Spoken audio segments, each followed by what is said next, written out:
വചനം മധുമാരിയായി പൊഴിയുന്ന നിമിഷം, ദൈവത്തിൻ വചനം വിരുന്നാകും നിമിഷം. കർത്താവിൽ ഏറ്റവും സ്നേഹം നിറഞ്ഞവരെ, കർത്താവിൻ്റെ സ്വർഗാരോപണം മുതൽ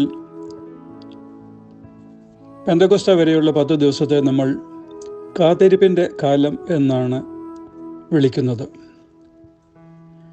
ഈ ദിവസങ്ങളിൽ നമുക്ക് പരിശുദ്ധാത്മാവിനെ പറ്റി വിശുദ്ധ വേദവസ്തുവിൽ നിന്ന് വായിക്കുകയും ധ്യാനിക്കുകയും ചെയ്യുന്നത് അനുഗ്രഹപ്രദമായിരിക്കും എന്ന് ഞാൻ വിശ്വസിക്കുന്നു. വിശുദ്ധ യോഹന്നാൻ്റെ സുവിശേഷം 7-ാം അധ്യായത്തിൻ്റെ 38-39 വാക്യങ്ങളിൽ യേശു ഇങ്ങനെ പറയുന്നു: ആർക്കെങ്കിലും ദാഹിക്കുന്നെങ്കിൽ അവൻ എൻ്റെ അടുത്ത് വരട്ടെ, വന്ന് കുടിക്കട്ടെ, അവനെ ഒരിക്കലും ദാഹിക്കുകയില്ല. എന്നിൽ വിശ്വസിക്കുന്നതിൻ്റെ ഹൃദയത്തിൽ നിന്ന് ജീവൻ്റെ അരുവികൾ ഒഴുകും എന്നും അവൻ പറയുന്നു. തന്നിൽ വിശ്വസിക്കുന്നവർക്ക് പരിശുദ്ധാത്മാവിനെ ലഭിക്കും എന്നാണ് ഇവിടെ വിവക്ഷിക്കുന്നത്. അപ്പോൾ ഇവിടെ പരിശുദ്ധാത്മാവിനെ ജലത്തിൻ്റെ രൂപത്തിൽ ചിത്രീകരിച്ചിരിക്കുന്നു. വിശുദ്ധ യോഹന്നാൻ്റെ സുവിശേഷത്തിൽ തന്നെ 20-ാം അധ്യായത്തിൻ്റെ 22-ാം വാക്യത്തിലെ ശ്വാസത്തോടാണ് പരിശുദ്ധാത്മാവിനെ ഉപമിച്ചിരിക്കുന്നത്. യേശു ശിഷ്യന്മാരുടെ മുകൾ ഊതിക്കൊണ്ട് നിങ്ങൾ പരിശുദ്ധാത്മാവിനെ സ്വീകരിക്കുക എന്ന് പറയുന്നു. അപ്പോൾ പരിശുദ്ധാത്മാവിനെ ശ്വാസത്തിൻ്റെ രൂപത്തിൽ ചിത്രീകരിച്ചിരിക്കുന്നു. അഭിഷേകം എന്ന വാക്കുകൊണ്ടും പരിശുദ്ധാത്മാവ് എന്നാണ് ഉദ്ദേശിക്കുന്നത്. ദാവീദിൻ്റെ തലയിൽ സാമുവേൽ എണ്ണ ഒഴിച്ചുകൊണ്ട് അവനെ അഭിഷേകം ചെയ്തതായിട്ട് പഴയ നിയമത്തിൽ നമ്മൾ വായിക്കുന്നു.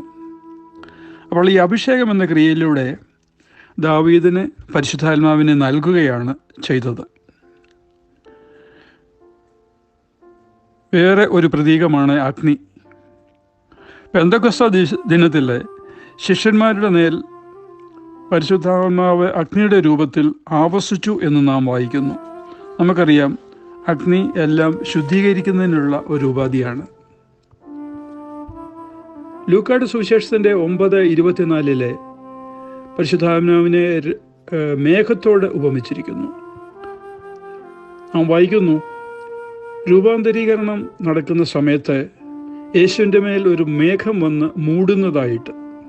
അപ്പോൾ ഈ മേഘം പരിശുദ്ധാത്മാവിനെയാണ് സൂചിപ്പിക്കുന്നത്.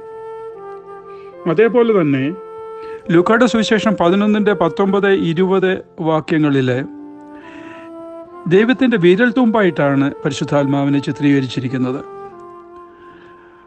10 കൽപ്പനകൾ കല്ലിൽ ദൈവം എഴുതി മോശയ്ക്ക് നൽകുമ്പോൾ ആ വിരൽത്തുമ്പിനെ പരിശുദ്ധാത്മാവ് ആയിട്ടാണ് ചിത്രീകരിച്ചിരിക്കുന്നത്. അതായത് പരിശുദ്ധാത്മാവിനെ കൊണ്ടാണ് ആ 10 കൽപ്പനകൾ കല്ലിൽ ദൈവം എഴുതിപ്പിച്ചിരിക്കുന്നത്. അവസാനമായി പ്രാവിൻ്റെ രൂപത്തിലും പരിശുദ്ധാത്മാവിനെ ചിത്രീകരിക്കുന്നുണ്ട്. യേശു ജോർദാൻ നദിയിൽ സ്നാനം സ്വീകരിക്കുന്ന നേരത്തെ പരിശുദ്ധാത്മാവ് അവൻ്റെ മേളിൽ